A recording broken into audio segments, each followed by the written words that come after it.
इस वीडियो में हम लुईस डायग्राम को बनाने के बारे में पढ़ेंगे, जो कि शायद आपने पहले देखा हो। ये एक अच्छा तरीका है जिसके जरिए हम तसव्वुर कर सकते हैं कि एक मॉलिक्यूल में एटम्स किस तरह एक दूसरे के साथ बॉन्ड बना रहे होते हैं और मुख्तलिफ एटम्स के पास कौन से वैलेंस इलेक्ट्रॉन्स के जोड़े या जिसको अंग्रेजी में लोन पेयर्स कहा जाता है वो कितने हैं। तो आइए एक मिसाल से शुरू करते हैं, फिर हम इसको पूरा करने के मुख्तलिफ असूलों को पढ़ेंगे जो लुईस डायग्राम को बनाने में मदद करेंगे। तो सबसे पहली मिसाल जो हम पढ़ेंगे वो है सिलिकॉन टेट्राफ्लोराइड की। टेट्राफ्लोराइड दरअसल 4 फ्लोरीन को कहने का एक और तरीका है। तो पहला मरहला इस बात को देखने का है कि किन इलेक्ट्रॉन्स में हमें दिलचस्पी है। अगर हम इन इलेक्ट्रॉन्स के बारे में बात कर रहे हैं जिन्हें रिएक्शन में हिस्सा लेना होता है, तो हम वैलेंस इलेक्ट्रॉन्स की बात करते हैं।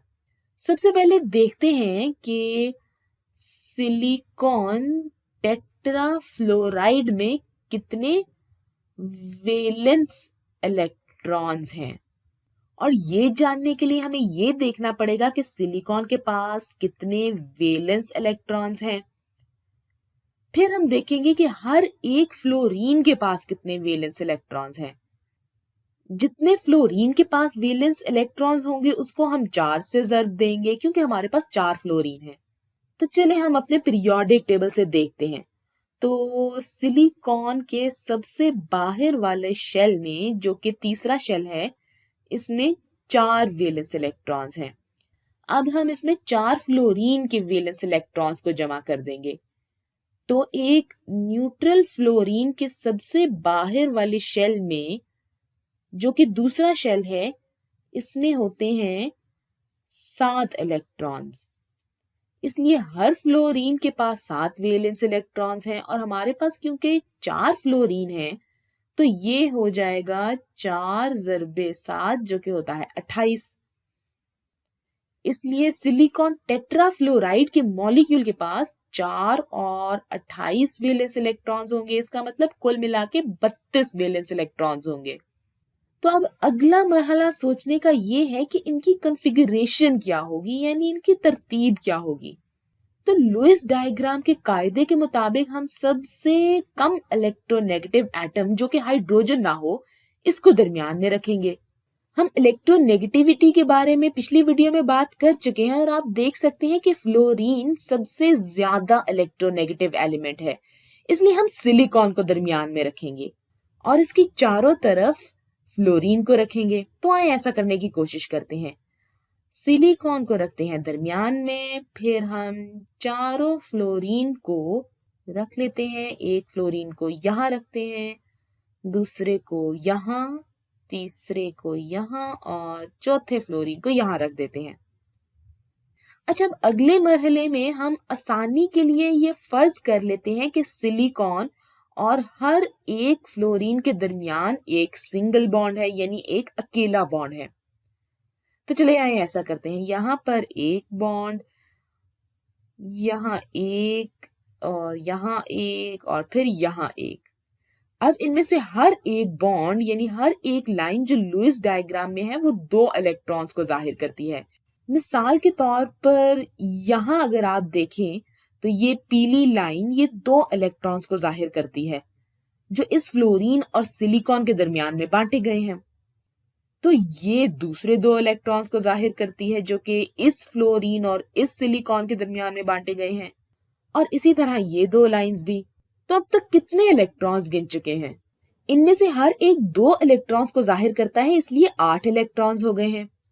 अगर हम इसमें से 8 को निकाल दें तो हमारे पास 24 इलेक्ट्रॉन्स, यानी 24 वैलेंस इलेक्ट्रॉन्स रह जाते हैं। अब हमारा आम असूल होगा कि हम इन वैलेंस इलेक्ट्रॉन्स को किनारों वाले एटम के अंदर ऐसे रखें कि हर किनारे वाले एटम के पास 8 वैलेंस इलेक्ट्रॉन्स हों। दूसरे लफ्जों में ये कि हम कोशिश करेंगे कि हर एटम का ऑक्टेट असूल हासिल हो जाए, सवाए हाइड्रोजन के। हाइड्रोजन में आपको सबसे बाहर वाले शेल में सिर्फ 2 इलेक्ट्रॉन्स की जरूरत होती है, लेकिन फ्लोरीन में आपको इसको 8 करना होता है। तो इसके पास पहले ही 2 इलेक्ट्रॉन्स हैं जो ये बांट रहा है, اس لیے इसे 6 और इलेक्ट्रॉन्स की जरूरत है। तो आइए इसमें ये 6 इलेक्ट्रॉन्स जमा कर देते हैं। 2 4 6।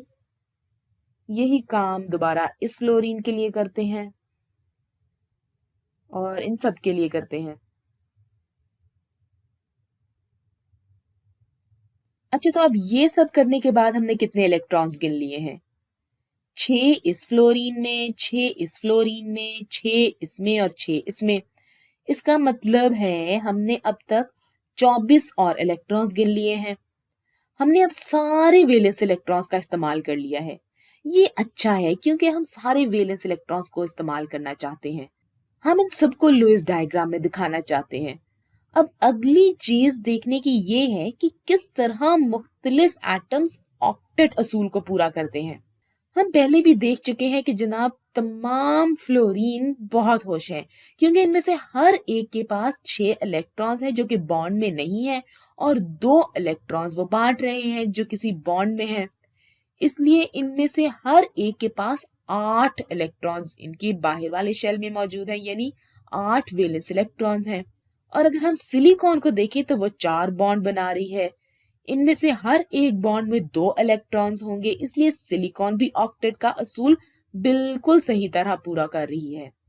तो ये देखने के बाद कि ये दोनों अपना ऑक्टेट असूल हासिल कर रहे हैं, मैं इस लुईस डायग्राम के ठीक होने के बारे में मुतमईन हूँ। अच्छा, इसको बाज औकात लुईस स्ट्रक्चर भी कहा जाता है। तो अभी जो बात हमने समझी, इसको सही तरह से और समझने के लिए मैं आपको इनके मरहले बताऊंगी, लेकिन मुझे उम्मीद है कि आप पहले से ही जान चुके होंगे, इसलिए मैं आपको बिल्कुल शुरू से नहीं बताऊंगी। तो जैसे आप देख सकते हैं कि हमने पहले मरहले में मुकम्मल वैलेंस इलेक्ट्रॉन्स का पता लगाया था। तो सिलिकॉन की तरफ से 4 और फ्लोरीन की तरफ से 28 थे। फिर हमें इसमें दरमियान वाले एटम का फैसला करना होता है जो कि हाइड्रोजन के अलावा सबसे कम इलेक्ट्रोनेगेटिव एटम होना चाहिए। ये बात देखते हुए हमने सिलिकॉन का इंतखाब किया क्योंकि फ्लोरीन सबसे ज्यादा इलेक्ट्रोनेगेटिव एटम है। फिर हमने देखा कि इन बॉन्ड का मतलब 8 इलेक्ट्रॉन थे और हमने इन इलेक्ट्रॉन को पहले मरहले में मौजूद टोटल इलेक्ट्रॉन से मनफी कर लिया। ये काम हमने इसलिए किया था कि हम वैलेंस इलेक्ट्रॉन्स की तादाद का ध्यान रख सकें। और फिर हमारे पास 24 इलेक्ट्रॉन्स रह गए थे। तो अगले मरहले में हमने वैलेंस इलेक्ट्रॉन्स को टर्मिनल एटम यानी किनारे वाले एटम के साथ जोड़ दिया और इसी मौके पर हमने इजाफी इलेक्ट्रॉन्स के जोड़ों को मुख्तलिफ फ्लोरीन्स के साथ जोड़ दिया।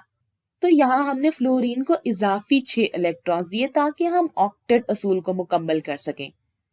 फिर हमने इनको टोटल में से मनफी कर लिया ताकि हम ख्याल रख सकें और इस बात को यकीनी बनाएं कि हम सारे इलेक्ट्रॉन्स इस्तेमाल कर रहे हैं। तो ये करने के बाद हमने देखा कि हमारे सारे के सारे इलेक्ट्रॉन्स इस्तेमाल हो गए हैं, लेकिन चौथे मरहले में अगर जरूरी हो तो बचे हुए इलेक्ट्रॉन्स बीच वाले एटम को दे दिए जाते हैं। हमारे पास इस मिसाल में देने के लिए कोई इजाफी इलेक्ट्रॉन्स नहीं थे। इस मिसाल में इसका ऑक्टेट असूल मुकम्मल हो गया, इसलिए हमने इस काम को मुकम्मल ही समझा। और आखिर में ये कि अगर बीच वाले एटम के पास ऑक्टेट नहीं है तो हम इजाफी बॉन्ड्स बनाते हैं, यानी सिंगल की जगह हम डबल बॉन्ड बना लेंगे, 2 बॉन्ड बना लेंगे और अगर जरूरत पड़े तो इससे भी ज्यादा। तो इस वीडियो में हमने सबसे सादा सी मिसाल का इंतखाब किया है, लेकिन मुस्तकबिल की वीडियोस में हम देखेंगे कि किस तरह हम इन असूलों को इस्तेमाल करेंगे। तो यहाँ पर हम इस बात को खत्म करते हैं और अगली मिसाल के साथ अगली वीडियो में बात करेंगे।